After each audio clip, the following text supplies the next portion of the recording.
Bonjour, bonjour, chers amis des mechas un peu bizarres, vous êtes les bienvenus ici et vous le savez. Je l'ai annoncé sur ma page Instagram il y a quelques temps maintenant, mais j'ai vraiment pas pu faire cette review avant.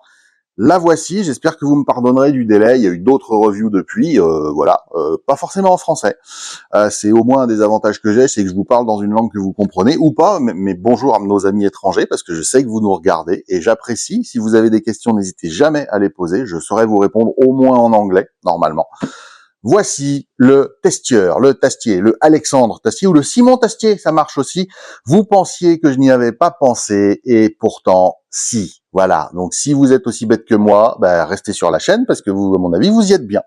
Ça nous vient de chez Emoxian, il s'agit ici du premier bundle, qui regroupe 3 produits en un, c'est le Deluxe 7, voilà.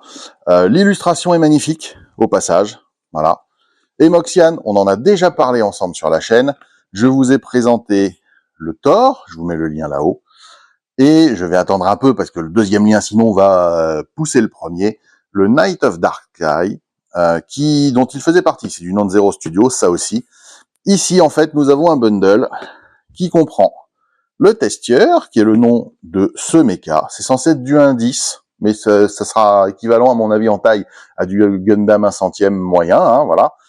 On a le robot, un petit chien robot, il est tout mignon, et la base, dans laquelle on peut ranger toutes les armes. Et comme c'est une première édition préco, il y a aussi une cape. Eh oui, vous croyez que j'étais même pas cap. Bon, c'est ce qu'on lui a dit. Une très jolie illustration derrière qui, quand on passe la lumière dessus, devient rouge. Voilà, un très beau boîtage, c'est lourd, hein. C'est une grosse boîte, et c'est lourd. Voici quelques photos également du modèle monté, et peint avec les décals et tout. Voilà, on voit que c'est mobile. Ici, ce sont des pièces qui sont souples, donc qui peuvent permettre les articulations et les torsions. C'est très très sympathique. On va, sans plus attendre, ouvrir cette boîte bundle, qui est très chargée, mine de rien. Voilà. Et nous allons découvrir ensemble ce qu'il y a dans cette boîte. Alors je le fais hors caméra parce que j'ai pas la place dessous, mais rassurez-vous, je suis en train de l'ouvrir. Pas la place, la boîte. Voici donc la même illustration qui donne en rouge, en filigrane rouge sur la boîte.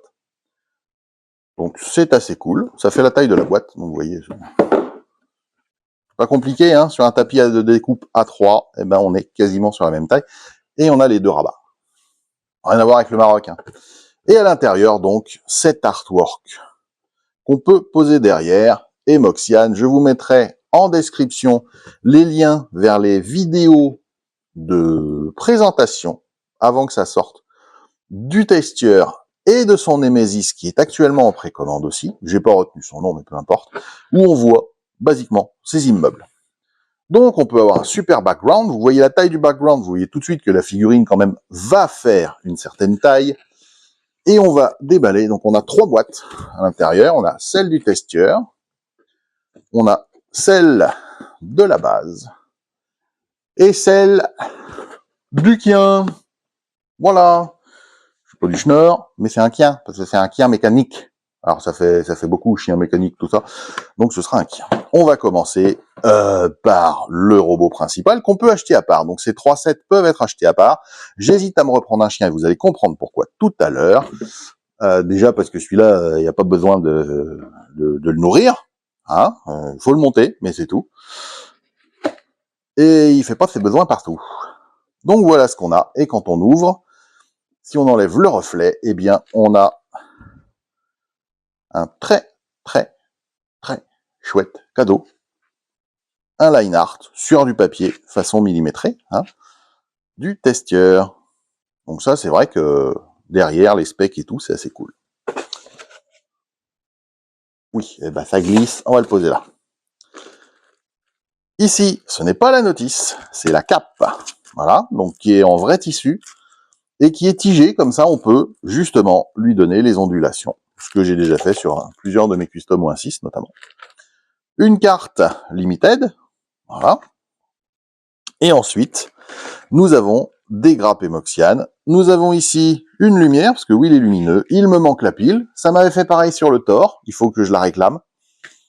Ils aiment peut-être pas m'envoyer des piles avec les éléments. Elles sont prévues dans le kit. La notice est au fond. On va regarder vite fait les grappes, parce que l'idée, c'est de vous montrer aussi ce que ça donne en fin de vidéo. Voilà, donc on va aller très vite là-dessus. Je vais le monter et je vous montre le résultat. Ah, ça va changer.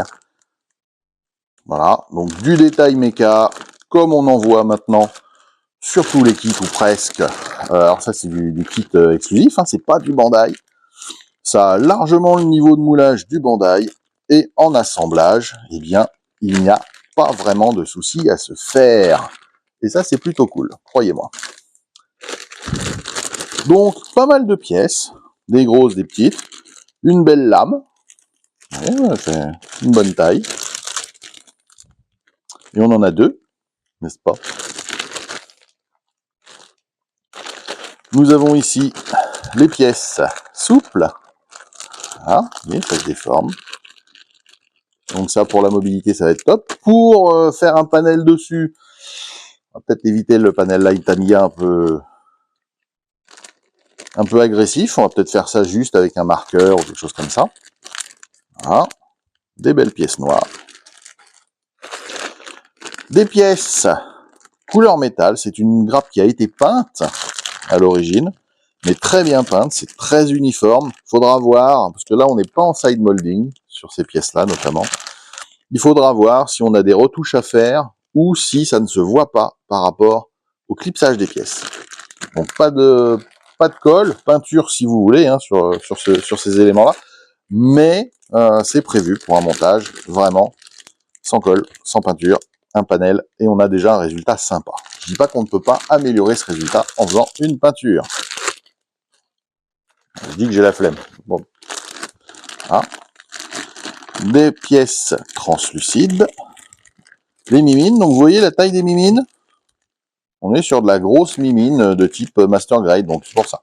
Ils font du personnage Android façon 1/10, mais on a une taille classique de robot en maquette. Des flingues. Voilà. D'autres pièces noires, comme des carénages de cuisse, etc. Voilà. Ici, nous avons une pochette, voilà, avec des effect parts, qui sont quand même assez cool. Hein. La MGO dirait que c'est du blouche. Blouche. Coucou MGO. On se connaît pas, mais coucou quand même. Nous avons ce qui ressemble à un sticker, voilà, ou un jeton, un machin. Nous avons ici des décals, de la photo découpe, et la notice, qui est quand même assez épaisse. On va la parcourir vite fait ensemble, parce qu'il y a toujours des illustrations et des photos très très sympas. L'histoire, qui est traduite en anglais, donc ça c'est cool. On peut le combiner avec son petit chien, voilà la tête ici, voilà. Donc c'est pour ça que c'est super cool d'avoir un deuxième chien, comme ça on combine un en backpack, et l'autre, eh ben, il est encore à côté. Donc ça fait double puissance de feu. La liste des pièces, bien évidemment, et ensuite on monte donc la tête, le torse, les bras. Ça nous donne en fait les grappes dont on a besoin. Donc voilà, la tête, le torse, les bras, toutes les pièces. Donc on a quand même certaines, les jambes, bien évidemment, le bassin. Bref, rien d'anormal. Les armes, voilà, qu'on peut plugger sur les bras, qu'on peut plugger sur les côtés. Comment placer les décals, et il y en a quelques-uns. Et ensuite, spécial display avec les effect parts. Et il faut avouer qu'ils sont plus ou moins réussis quand même. Ceux-ci, j'ai tendance à dire qu'ils sont peut-être un peu trop uniformes dans la couleur, mais un petit coup de dry brush avec quelque chose pour faire ressortir en fait l'effet de vitesse, et ça peut très certainement être cool. On va ranger ça. Et oui, c'est déjà l'heure de le ranger. De toute façon, je vais le monter après, je vous le montre. D'abord, je vais vous montrer de quoi je suis parti. Voilà. C'était important de vous montrer tout ça. Hop. Hop. C'est important d'essayer de ranger ça dans le même sens, parce que, bon, on n'y arrive jamais. Et deux, c'est là où on se dit comment ils l'ont fait rentrer sans tout péter. Bon, c'est une question d'habitude, d'essayer de faire rentrer les choses dans une boîte et en gardant les sachets. Hein. Donc voilà pour le robot principal. Vous m'en voudrez plus tard. On va continuer avec le chien. Le chien, vous voyez la boîte, un peu plus vide, normal, plus léger. Donc on a le contenu qui est derrière. Voilà les grappes qui composent le toutou avec des décals, de la photodeck, encore une toute petite notice, des pièces translucides, des pièces peintes. Voyez, donc il a une tête, ça c'est la tête. Je reconnais la forme des pièces, je suis quand même assez gros. Nous avons le fusil tritube en dessous. Voilà, ça c'est comme la largeur grosso modo, enfin la longueur des pattes sûrement, hein, enfin du corps. Donc ça fait une petite machine rigolote. Nous avons ici des pièces pour permettre les articulations, tatati tatata. Et ici ça doit être les membres. Voilà, donc ils se transforment en espèce de bras articulés quand on les plug à l'arrière. Et ici donc la notice qui nous fait la même chose, voilà, ça ressemble à ça, paf paf paf. Une fois combiné au testeur, ça lui fait un gros look bien badass quand même. Et voilà comment l'assembler. Hop. Le guide pour poser les décals. Voilà. Et on en a terminé avec ce petit animal qui est quand même assez bien armé. Vous voyez, pas trop de soucis à avoir sur la manière dont ça va se monter. Ça fait quelques pièces quand même, hein, tout mis bout à bout. Et l'un dans l'autre, surtout, ça va m'occuper un certain temps. Si j'y pense, je vous dirai à peu près combien de temps j'ai mis pour le monter, avec le résultat, et logiquement sans peinture. Je vais peut-être faire des petits élancements avec du marqueur ou quoi caisse, mais voilà, je veux vraiment le monter stock. Et le stand. Alors, la boîte est un peu plus pleine, mais elle a une cale au fond, quand même, pour pas que ça se balade. Ici, nous avons une tige, qui est donc potentiellement orientable. Des grosses pièces, avec du détail, voilà. Ça laisse pas de doute, donc c'est là-dedans, c'est là-dedans où on fixe la tige. Et donc là, avec l'empreinte pour l'écrou, je pense que ça va tenir. Nous avons des décals encore pour la base, les couvercles de la base, des adaptateurs très certainement pour pouvoir plugger quelque chose, et la base en elle-même qu'on fait mouler d'un bloc. Hein. Mouler d'un bloc, on voit que ça tourne là, qu'ici il y a des choses qui pivotent. Ici nous avons d'autres, là c'est là où en fait on a les couvercles, ici on peut mettre des choses, ici ranger les armes. Bref, une grosse bête, hein, une grosse bête. On a la notice, hop, qui a été un peu tordute. Donc voilà ce que ça donne juste avec le testeur et le chien démonté. Ça fait quand même vachement cool, je trouve, vous voyez, pour pouvoir mettre les bras. Voilà ce que ça donne. Donc hop, avec le stand, sans le stand, avec un marquage, toutes les armes à l'intérieur, les mimines, qui vont toutes dans un réceptacle dédié, les mimines de rechange. Enfin voilà, on peut customiser un peu la manière dont on le fait, et c'est assez cool. Et le montage à proprement parler. Voilà. Donc je trouve que c'est bien pensé d'avoir une grosse base comme ça.